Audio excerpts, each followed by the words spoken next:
Hello, everyone, and welcome to episode number 69. That's right, number 69. Nice. Nice. Of the SWW Show. Yeah, me, AJ. And Mike with me, as always. Hello, hello, hello. Welcome back to the adventures here. It is a calm and a breezy, I believe like 75 degrees with a slight overcast coming from the north by northwest.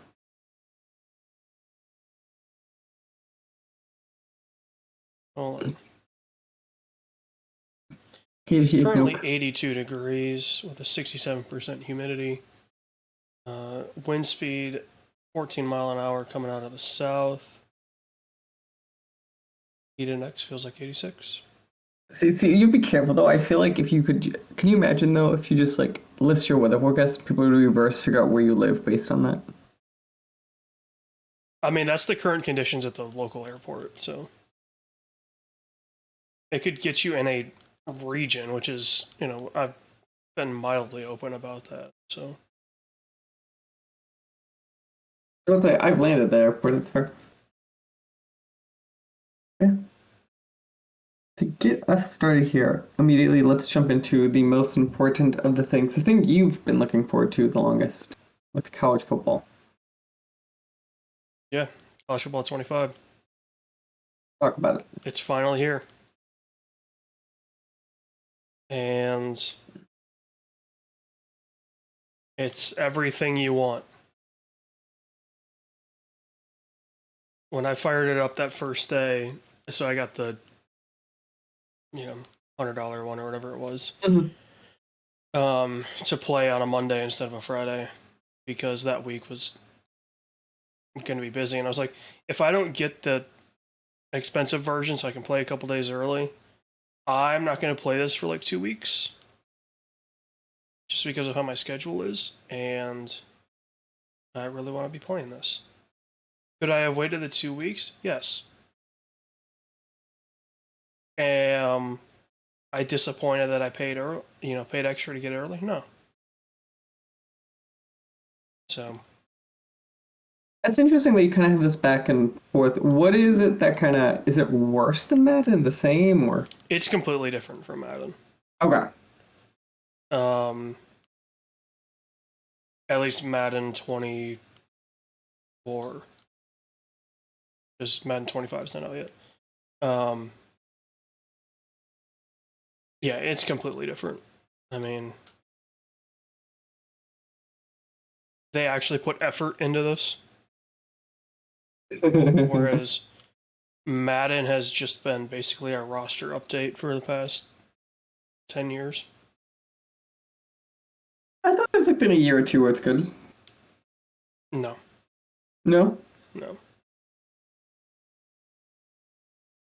Probably the best Maddens were around when they were making the NCAA games.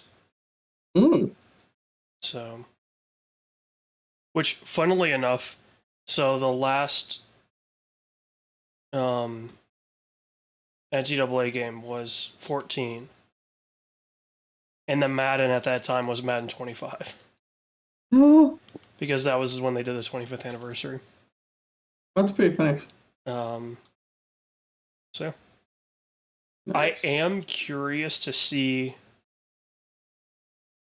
once Madden comes out if they do the transfer over, where your Road to Glory player can then be put in the Madden draft pool. Because that's something cool that you could do in 14, was that if you wanted to, you could export your player to Madden and then draft them on your team in franchise mode. Back then, how did that work? Did they actually upload it back then, or was that like a local save they read thing? I think it was a local save. I never did it. I'm not saying like back then we did have that stuff, but it wasn't as sophisticated, even if you waited like 2 or 3 more years. I'm assuming all it did was it just exported a player file and then to a Madden folder. and that was it.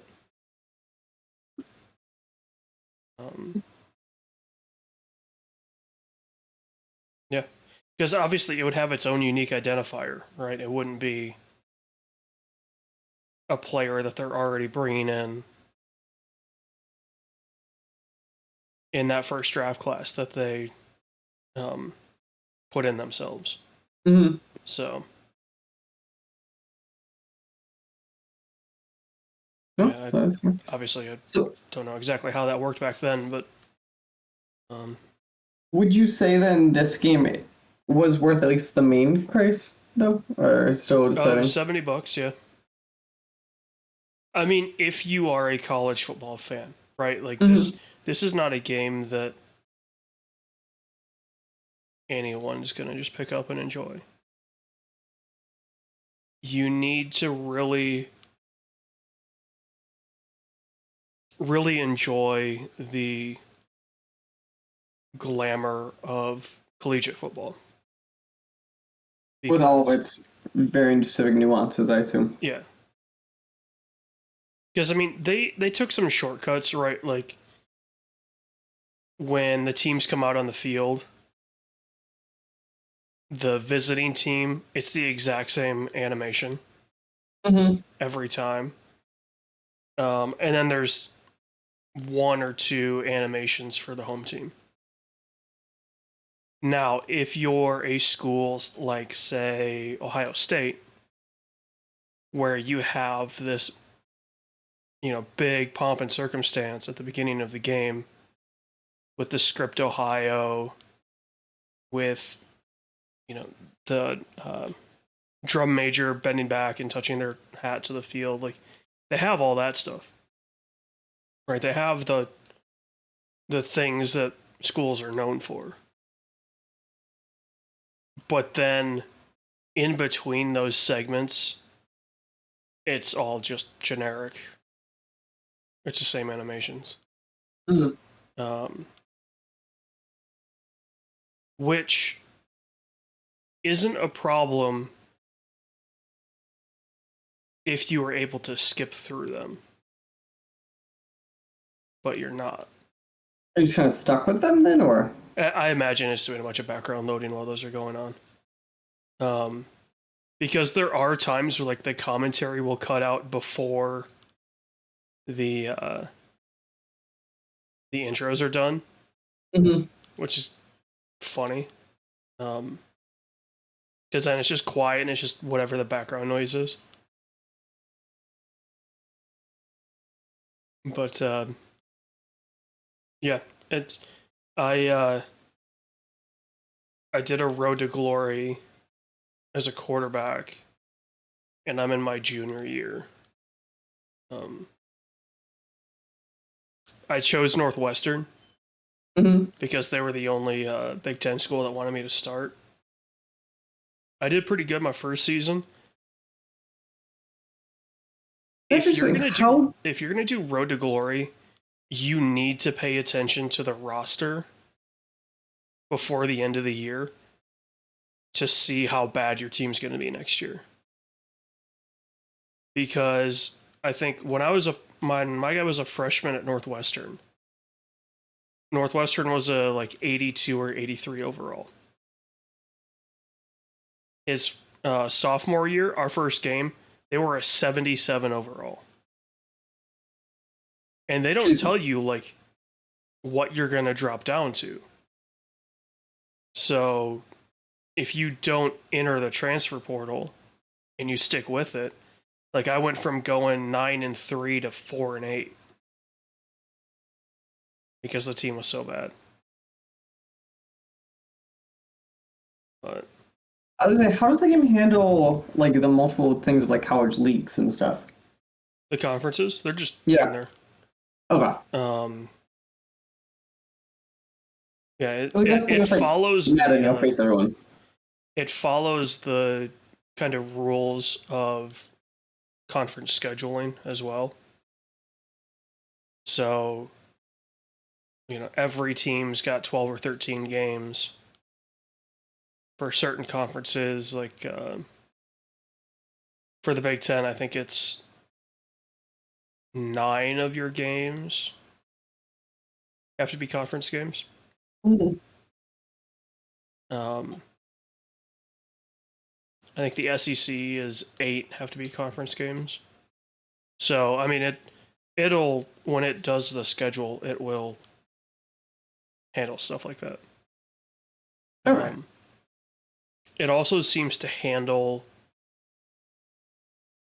scenarios where, like, Ohio State's going to play Texas, because those games are already on the books. So it definitely has this feel of like, okay, they know, I don't know how far out some of this stuff is going to go, but they know, like, okay, in 26 and 27, Ohio State and Texas are going to play a home and home. So when you're in the 26th season for either one of those teams, you're going to have a game against the other. And all the conferences are up to date. So Including the collapse of conferences. Yeah, so the Pac-12 only has 2 teams. The Big Ten's got 16 or 18. See, that'd be kind of interesting if they in a future mode they ever let you like go back in time of playing like I want to play conferences from 2010 or whatever Well, kind of. They have custom conferences, so you can go. Okay, so you couldn't do that in theory. Yeah, you could go in and say, "Hey, I want to play as Oregon, but in the Pac-12 instead of in the Big Ten." Or I want to play as Boise State, but in the Pac-12 instead of the Mountain West. So they have those custom. There's a lot of customization that you can do in terms of setting things up, especially in the Dynasty mode. Because, I mean, you can go in and set your schedule and you can be like, okay, you know, and it's smart, so it knows, like, if you wanted to schedule a game for your second week and you go to change whatever opponent that is, it'll only show like teams that you could play in that second week. So, you know, not rivalry games, not special things like that. So, and I will say I'm a little annoyed that some of, like, they have all the rivalry stuff in there. Mm-hmm. So, like, they have the battle for the land of Lincoln between Northwestern and Illinois. As far as I know, they don't have the actual trophies yet. Oh, okay. I don't know if that's down the road, or if that's a next year thing. But they do have photos of the trophies at least, so you can see, oh, you're actually playing for something. And then other ones where it's just like standard rivalries, like Northwestern and Michigan. Right. It just says rivalry. It doesn't. That's not a named game. So that totally makes sense. Yeah. Jumping into Hades 2, I just wanted to shout out saying I've beat now both the tracks where there's like an up and a going through hell version of it. So I'm kind of doing for runs. I think I might kind of put it down until we get there. Because the big game I've been waiting for obviously is going to come out in August, being Steam Mode Heist 2. So we will see kind of continue down that path. But jumping to what we've seen, first I wanted to say, on top of doing what we did before, I did watch the original Twister, which I don't know the last time I've seen that film, but it is still a good time with a lot of tornadoes. I am surprised how well it holds up. Minus CG does not hold up. Minus the CG, like the actual beat by beat of the film. I'm like, no, this is still kind of a good time. But yes, there are plenty of scenes where you could kind of tell that film is comically old at this point. I mean, I think the beat by beat stuff works because there's really nothing going on.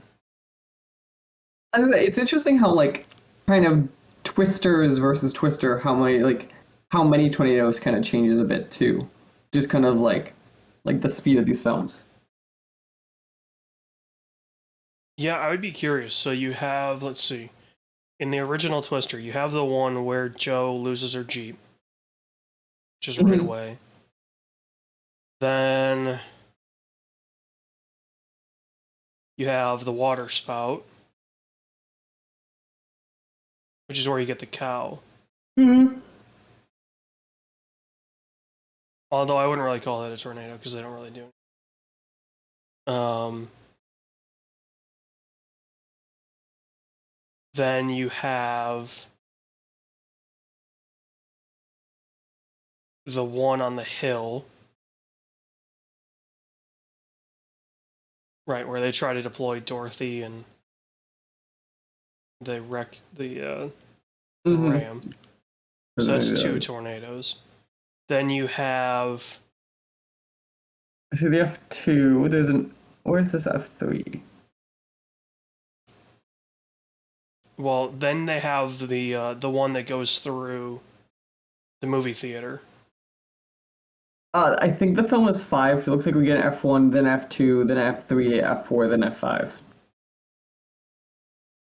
No, I think there's only 4. Oh wait, maybe there's no F1 then.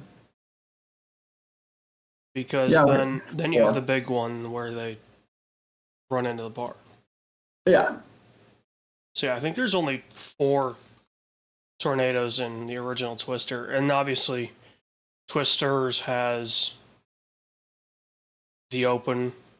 Well, okay, if you count the open of Twister, there's 5. I'd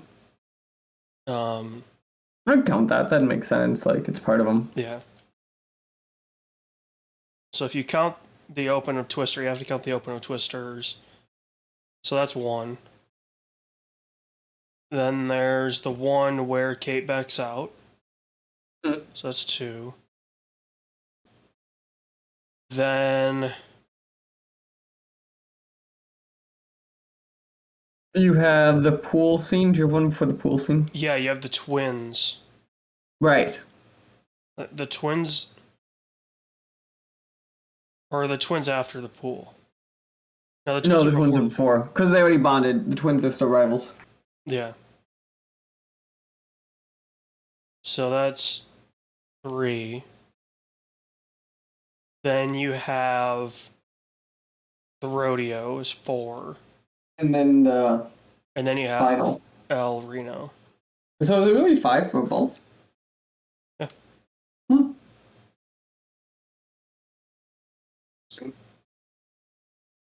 Nice. Well, oh no, the fire tornado is the one that hits El Reno. Yeah. The one that hits the refinery hits the town. It's the final. That's the climax, if you will. Utter devastation. Devastation. But yeah, let's jump into what you've seen. Any of your things kind of stand out here that you wanted to shout out? So I ended up seeing Deadpool because I had some time over the weekend. I think I'm just done. So it's interesting. So let's jump. We'll kind of obviously piggy this then. So I watched all 3. I agree that it's not the strongest thing in the world, but I find it very much entertaining at different scenes and different moments. I mean, it's fun. Don't get me wrong. Like, there are definitely the one-liners that it hits that are funny. Or I like that opening 10 minutes. I think is a very strong part of that film. Yeah, the opening credits are hilarious. I gotta give them that. That was a very strong, good move. But other than that, I mean, I just didn't I don't know. Like, I'm glad we didn't do it for movie club because I walked out of Deadpool and was like, okay, there were some funny one-liners, but that's it. You know, there's really nothing that movie does to feel like it advances anything. Mm. You know what I mean? Like, Mm. the whole point of this movie is, oh, now Deadpool's in the MCU. And I felt like other than a few references,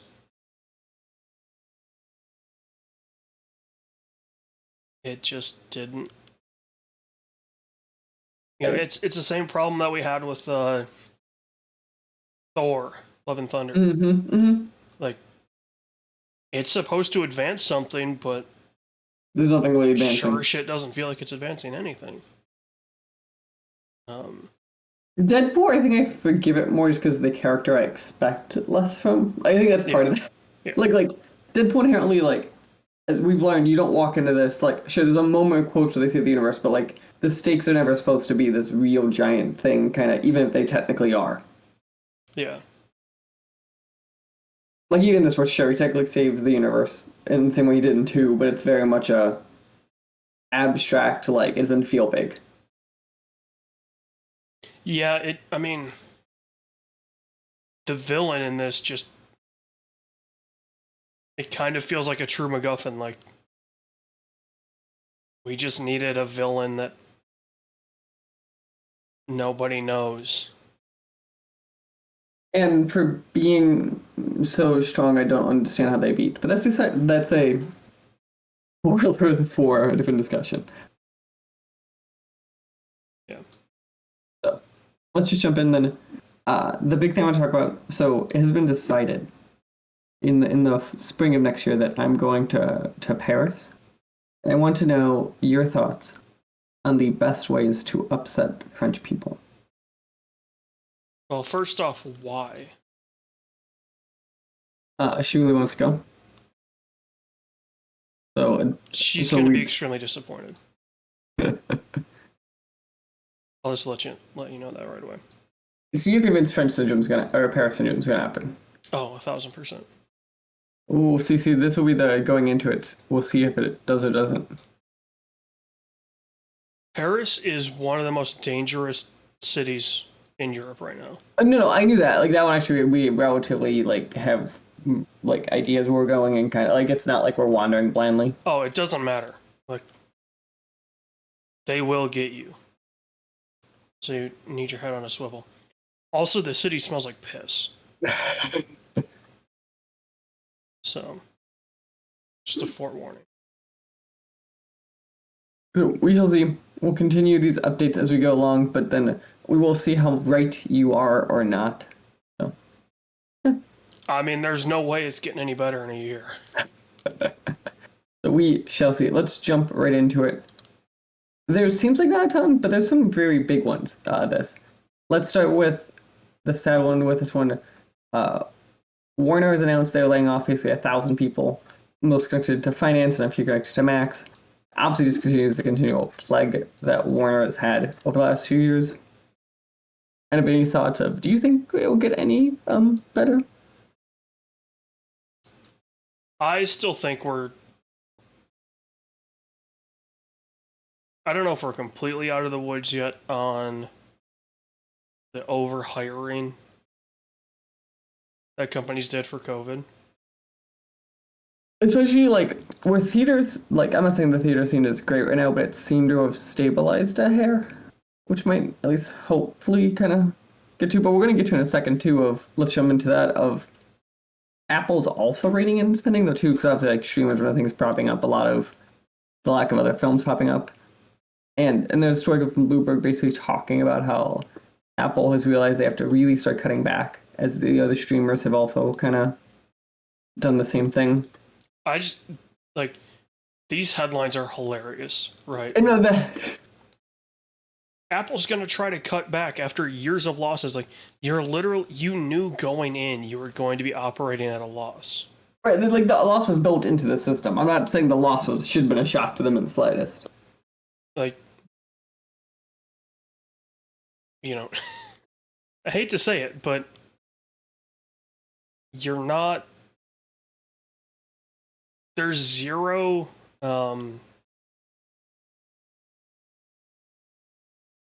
I guess empathy from me in terms of, you know, these companies going, oh man, we need to cut our, cut back on how much we're spending. It's like, the problem is y'all are just dumping money into these projects. You're not looking at it as an immediate moneymaker. Mm-hmm. You're like, oh, well, Netflix operated at a loss for 10 years and now they're a $7 billion company or whatever. Like, that's not, that's not the way to look at this. The way to look at this is you are Apple. You are fine subsidizing some of your business for potential upside on the back end. Just make shit for a profit. Do what you've been doing for the last 30 years and look at CBAs. Just pay attention to CBAs. Have somebody whisper sweet nothings about CBAs. Just have them involved. Right? Like, I'm sorry, if you're a $2 trillion company like Apple, and you're complaining about, we're spending too much and not seeing enough,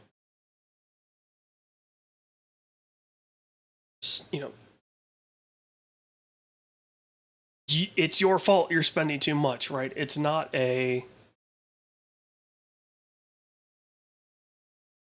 like, oh, we're seeing a return, so we're going to start spending more, and hopefully the return will be there.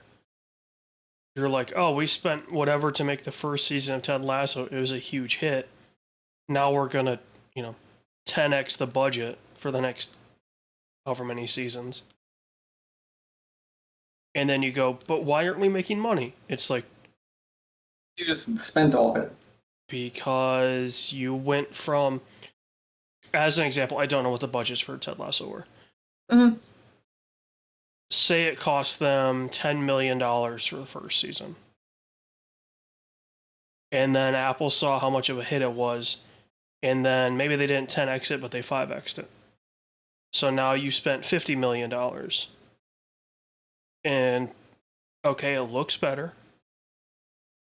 Maybe some of the locations are a little nicer. But you're not seeing that same growth. It's still a hit, but it isn't growing at the rate that you need it. So it's the sunk cost fallacy, and you're like, oh well, we'll just spend more money. So then you spend $100 million on the next season. So now you've spent $155 million for 3 seasons, and your subscribers only grew in season 1. Right. I can't feel bad for you. It is a wild because obviously it's interesting because Apple's unique in the sense of like the bunch of the other streaming stories are like networks pivoted, right? Where Apple's unique of the sense of their external one came in. So that was always an interesting gimmick of this stuff. And like to be fair, they make, I would argue, stuff that when it gets talked about is known as very high quality. The problem is also no one talks about their stuff, and also I still think it's hard to pitch people being like, your phone, that company has a stream. Like at some point it starts to get like harder to probably get people to watch it on different devices and kind of spread out of it just being an Apple thing. I mean, okay, so I don't know when Apple first got into the market, but they've spent $20 billion producing original TV and movie. Mm-hmm. You spent $500 million between Scorsese, Scott, and Vaughn alone, and then $250 million on Masters of Air. Which, now granted, Masters of Air, I've heard nothing but good things. Also, all of the audience that would be interested in Masters of Air are on Max. Mm-hmm. Because it's supposed to be another in the Band of Brothers lineage. I think Killers of the Flower Moon is like a $300 million movie. It is something absurd. I remember that. It was an hour and a half too long, and it bombed. Like, you know. Subscriber growth has been weak, with the platform's original content a fraction of what rivals offer, says one of the intelligence analysts. Yeah. You know.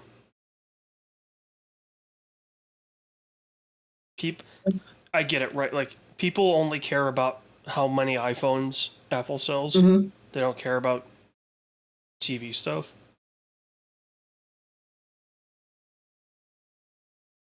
But I just don't, you know, I just don't know. So Apple TV Plus, I should say, is 2019. Same time as Disney Plus. Right, that's the other thing too. I think it got shadowed by Disney Plus for sure. So that's been 5 years. The $4 billion a year. Yeah. Which like isn't out of the realm of the others, but the difference is they had no infrastructure to kind of do it. So that kind of also leads to a different problem. Jesus Christ. Apple's spending more than $50 million just on the cast for the morning show. Good old television. Yeah. I would say let's jump into the other serious piece before we get to this final two. The Paramount merger was kind of made official over this last month. I figured we kind of should talk about this in technical. So if we want to know, so Paramount and Skydance have officially merged into, or will officially merge into one company. So I don't know if you got any thoughts of this, of kind of this, obviously more mergers in this arena isn't amazing. Also, Skydance, I feel like, is one of the companies that was genuinely doing some very good stuff. And I think it's a little concerning if they get swallowed up by the struggles of Paramount, I think is the nice way to call it. Even though obviously they're at one point very, very connected to them. I mean, Skydance has been incredibly impressive. I'm looking at their filmography, like, yeah. Obviously everyone has duds, especially production companies, but like for a company, they have to have some pretty consistent hits. Like, obviously they've done stuff like Top Gun Maverick, they've been involved in Mission Impossibles. Like, they do have some bad ones on it too, but like, again, it's been one of those production houses that like arguably it's a very good name. But yeah, I mean, for every, you know, Mission Impossible, Ghost Protocol, or Fallout, there's Gemini Man and Geostorm. Yeah, I'm not saying it's perfect by any slight. Right. Or Terminator Dark Fate. That Snake Eyes was a film. Or the Atom Project. Like, look, I do find it funny how they made the Atom Project and the Tomorrow War, which arguably are very similar films. The Tomorrow War keeps popping up on my Prime, and I've never watched it. I've watched it. It's actually not horrible. I think it's about the same quality of, like, you want a solid 7 sci-fi future flick, turn it on, not pay a ton of attention, it's a pretty good time. Like, if we were back 20 years ago, this would be on sci-fi and a Saturday afternoon, we'd all just watch it. Yeah. Like, it's one of those. Dude, you want to talk about an introduction to Hollywood. Your first movie that you put out is True Grit. The second one is Mission Impossible Ghost Protocol. The third one is The Guilt Trip, which is like a rom-com, so whatever. And then you have the Tom Cruise Jack Reacher. Like, you had three pretty heavy hitters right off the bat. Mm-hmm. And then you had G.I. Joe Retaliation, which I never saw, but can't imagine it was very good. Star Trek Into Darkness, which I think that series gets a bad rap. I do too. Like I agree. I think we've talked about that villain, especially when you look back, the first Star Trek especially is comically generic. But I do think generally it's a series that should be higher, like especially the later ones. Like the first one I think people generally like. But 2 and 3 I generally think are very decent films. And very fun. Right, they did Genesis, which is the really bad one. And then Dark Fate is the not horrendous, but we don't love one. Yeah. It's better than Genesis, is what everyone used to say. The way I would stick with Dark Fate is, and I would stick with this is, I would never probably choose blindly to watch it, but I don't think I'm so offended I'd walk away if it's on. Yeah. Where like Genesis is so bad you'd walk away. Like I've literally turned off Genesis before. Yeah. So, yeah.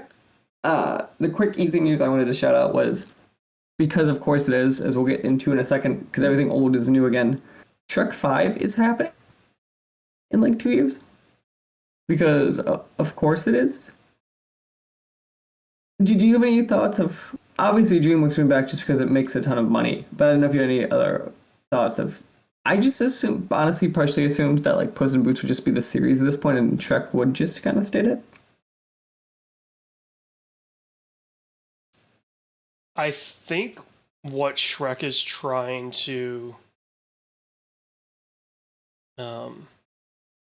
you can fuck off, variety. Really get at is, what was the gap between 4 and 5? 2010, so it'll be 16 years. They're trying to pull the Toy Story 2 to 3, like leaning into that nostalgia factor. Right, so it very much is that. Again, I want to clarify. As much as like Shrek can get like 4, which isn't amazing, like Shrek as a series isn't usually bad, so it's not like there's a chance it's actually good. But like, especially like stuff like the original cast coming back, there is like the stuff of like, okay, now they've proven they also have that kind of knack still with Puss in Boots. It's just one of those where it's like, of course it's coming back. So we shall see. A final film related thing here, because of course we're not going to talk about all of this, don't you worry. But I just want to shout out, there was the San Diego Comic-Con Marvel news, and the 2 biggest things obviously are the Russo brothers directing the next 2 Avengers, and then RDJ as Doctor Doom. I gotta ask you, how much did your eyes roll back in the back of your head? Because I assume yours especially. I didn't give a shit when I heard that. It's like, well, I guess the nerds are happy because Twitter's ablaze with something. It was news. I think it's fair to say that was not expected news. Yeah, I'll give you that. Like no one was expecting to open up and see that. Yeah, I mean, I guess, I don't know. Part of me was like, I don't know. When I first saw the clip, I was like, okay, you know, they got a bunch of Dooms on stage, who cares? This is how they're going to announce who's playing it. And then they announced as RDJ, and I'm like, why? Right? Mm-hmm. Why would you go with him? You had that character and that actor. I should say, you had that actor playing probably the most emotional comic book character ever. in terms of how people attach to Iron Man and all that. No, that's fair. I think that the attachment of him was different than everyone. And then you gracefully kill him off, only to have. Now, I will admit, I saw a clip on Twitter today that makes me mildly interested. Mm-hmm. And it was somebody that said, imagine the MCU Doom doing this to the RDJ Doom. Mm-hmm. And it was a clip from Age of Ultron. And it's Ultron ripping apart one of the other Ultrons. And I'm like, that would be... If that's the swerve, whoever wrote that should be writing for WWE. Because that is comic book movies can use the wrestling kind of stuff sometimes to their advantage. That is a wrestling swerve if I have ever seen one. If they pull that off. The other one is the comic Secret Wars, which is one of the upcoming Avengers films, starts with a version of Doctor Doom literally like killing Thanos. Is Thanos still alive in the MCU? He just got snapped away. But in theory, if it's a multiverse, you could multiverse another one in. Okay. See, again, I haven't followed this shit since... Their whole pitch now is there are parallel universes in which there's a very... Like, think Spider-Verse. Which I'm fine with Spider-Verse because it's fun. Right? Like, those movies have zero stakes to them. They're just fun. There's, you get to see the funky Spider-Man as an animated thing, and then you get to go about your day. There's nothing else really attached to them, other than the other movies.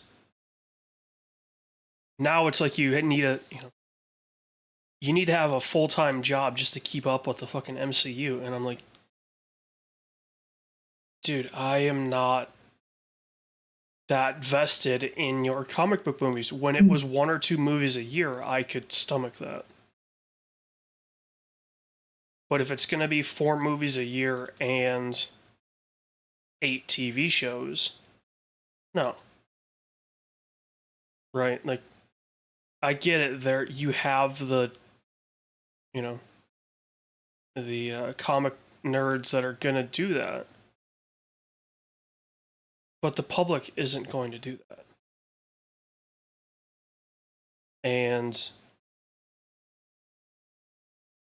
yeah, I don't know. Everything Marvel's doing right now, it feels like they got the wrong lesson. And see, to me, their lesson was go back to what worked. And I think you see that even with, like, not just RJ, literally, but like the Russo brothers going back to an example of, like, because we tend to a lot, like, think what Star Wars did. The other thing I wanted to say is, the thing this showed me is, because you know how, like, in Disney, like, how Bob Iger had to come back as CEO? Disney seems to be really bad at actually, like, training someone to take over stuff. No, Disney's just bad at not properly following up on what made something successful. Right, but like it's also like, especially like when you see the person who's like sees it kind of leave, kind of like that, kind of like the overseers. They don't have someone waiting in the wings that's ready. Yeah, I mean, I guess look at Disney this way, right? Like, it is a company that is still to this day trying to thrive off of something that was made 80 years ago. How long ago was, like, Snow White made, right? 30? So it's almost 100 years. 30. It's like 90s years or something, yeah. And they are trying to have a theme park where that is the main attraction. Right? They're trying, because they own so much, I think it's part of the problem as well, where Disney used to be kids movies. Mm-hmm. And then you had Touchstone, which was the adult stuff. Then they acquired Pixar. Then they acquired Lucasfilm. Then they acquired 20th Century Fox. They're still a company that only knows how to make kids movies. And they just hire others who know how to make other films. And they were really good at hiring out those other movies. You know, Touchstone did a great job of doing stuff like that. And then Disney killed Touchstone. And, you know, Disney always seems to take the wrong lesson from success. And they've been doing that since, you know, since the 90s, at least. Maybe even earlier than that. And they don't go deeper than surface level for the success. Right? Like, why was the MCU successful? To start, the movies were good. Mm-hmm. And then, you know, there are enough comic nerds out there that could support 1 or 2 movies a year, especially when they were good. Then the quality started to dip of the movies. But you're like, oh, well, but I need to watch Iron Man 2 to know what's going on with Captain America, because now they're attached. You know, everything went wrong when they tried to create this cinematic universe. See, I also think, though, arguably, like, that first set of films, one of the things that worked, too, is even if they did connected, like, you could have jumped in, it mostly worked. Yeah, most of that phase 1 of Marvel worked. You could watch any one of those individual movies. Now, granted, I think that's also because they were usually the first and or second of a series, so it wasn't that big of a deal. But even, like, I would argue Avengers was pretty good at, you could jump in pretty fast, go like, I know who this is, I know, okay, this man with shield. They kind of, like, you didn't understand fully the background, but, like, they're pretty good at being, like, you jump in and understand who people are fast, or at least they're ranked to each other. They used to telegraph kind of who's important. Like, I get it, Soldier Man leads this, I don't need much more. Like, it shows background exists, but, like, you don't actually need it. Yeah. Now, everything needs to be a reference. You know, there's 15 million YouTube accounts that are dedicated to breaking down all the Easter eggs and Marvel stuff.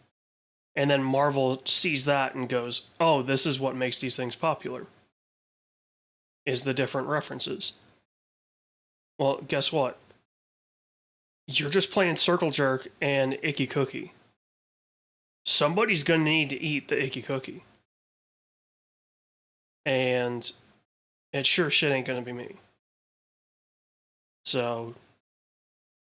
And on that note, lovely note, we're going to jump into some trailers. We got a plethora this month. So the big ones that I stood out to the month were... But, okay, as we get into this trailer, DC has done a lot of things wrong. Way more stuff wrong than Marvel. Right.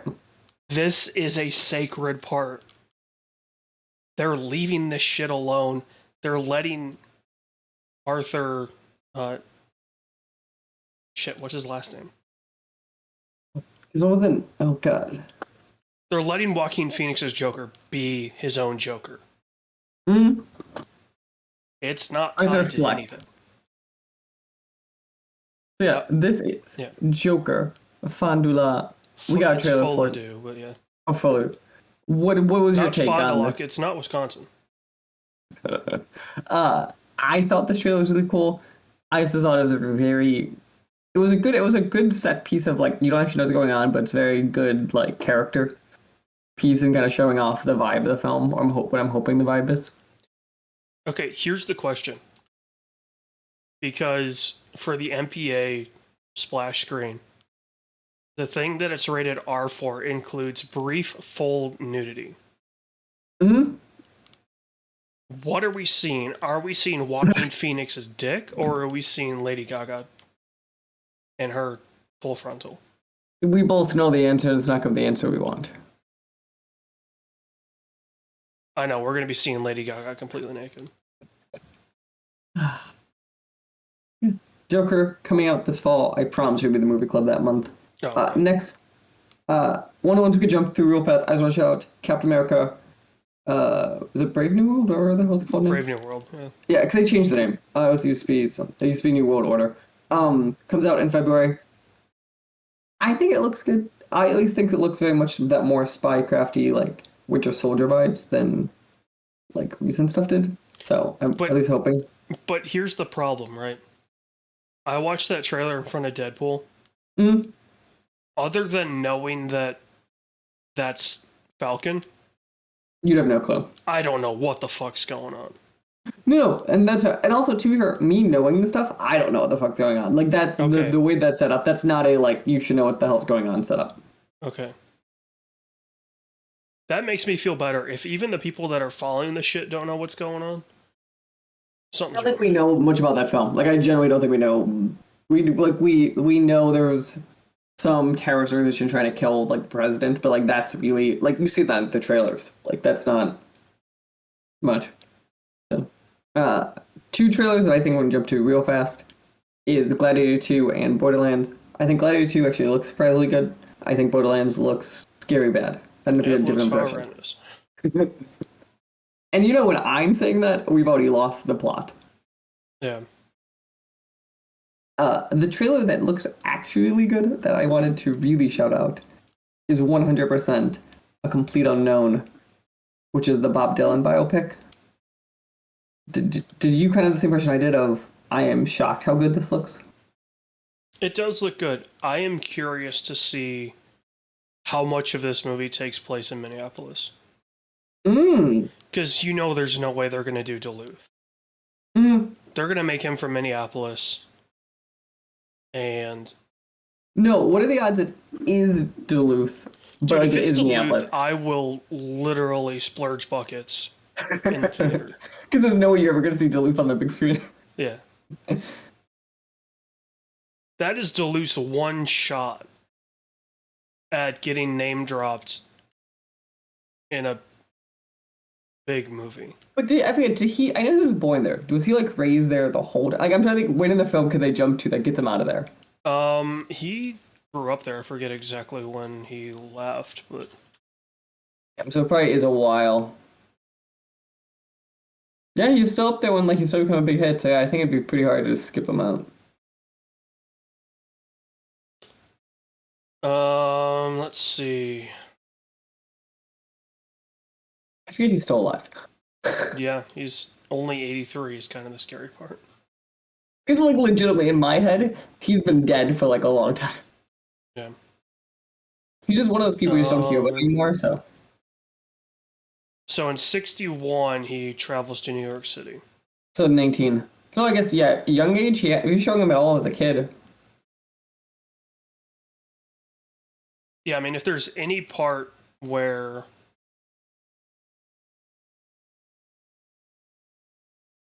he's still in... Okay, they lived in Duluth until he was 6. So... And then relocated to Hibbing, but still. Yeah. We shall see. And then lastly, I just wanted to shout out Nix's. AJ won't care.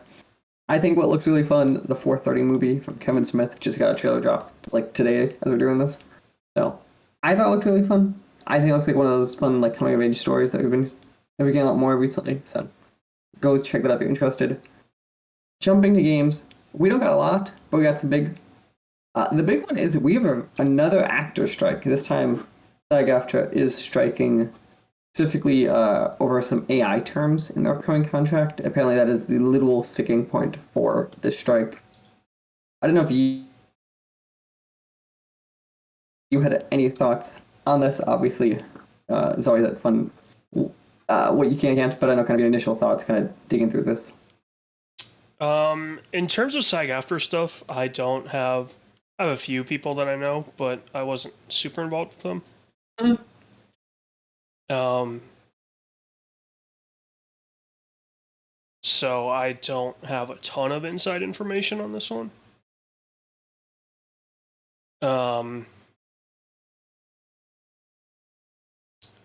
But really kind of my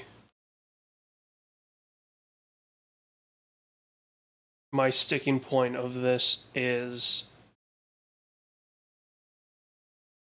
SAG already did a lot of the heavy work for this.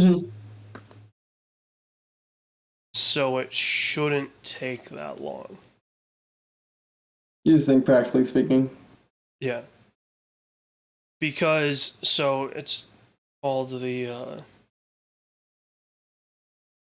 I just saw it, Interactive Media Agreement. Because it was from a few years ago, and they kind of had that initial with some of the big companies. Yeah. And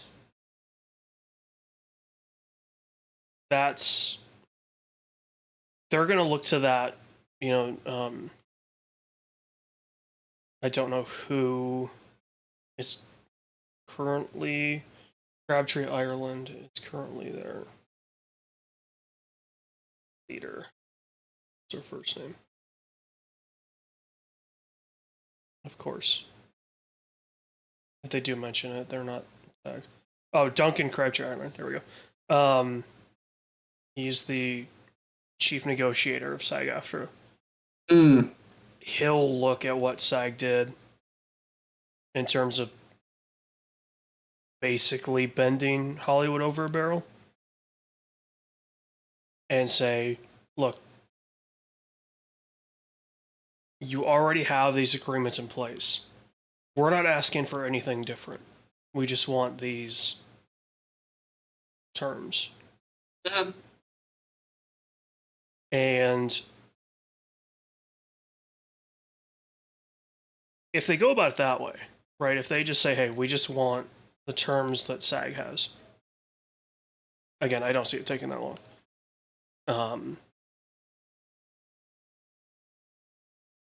So yeah.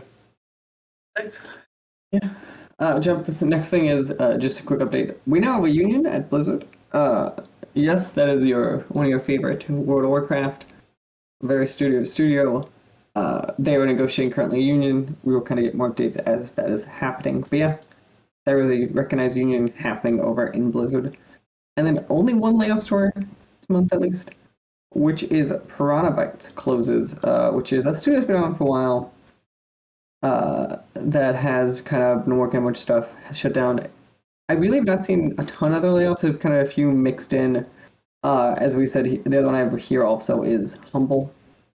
The shut down its indie label for publishing. So, yeah, I'm hoping that we've reached towards the bottom of this barrel. At least that means, or maybe only like 1 or 2 months of bad ones left. Since this is the first month we've really slowed down in like a year of layoffs. Yeah.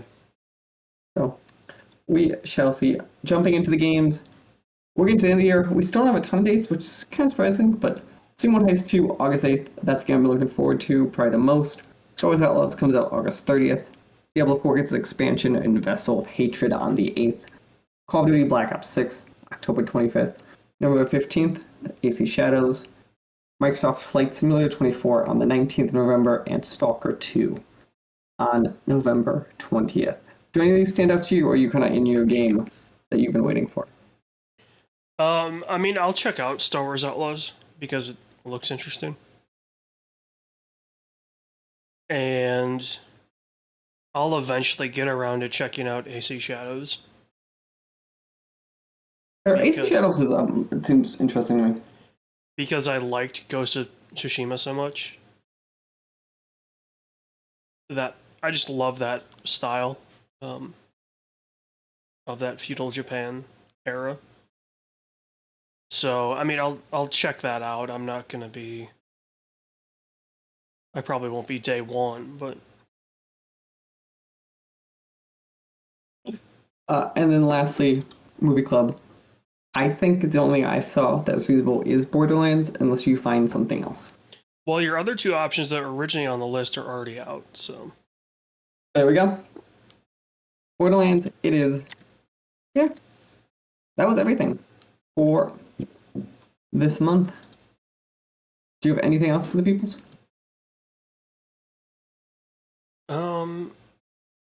Let me just look up something real quick because I want to make sure I get the dates right. Okay, not that one. Ladies and gentlemen, we are officially in football season. It's happening. The preseason is upon us, which means only one thing. If there are any ladies listening to this, your male significant others are now occupied during the weekends for the next 6 months. So, I hope you got everything done that you wanted, because he's going to be sitting in front of a TV for the next 6 months. And you won't be able to take him away from it. Well, we will see everyone next time.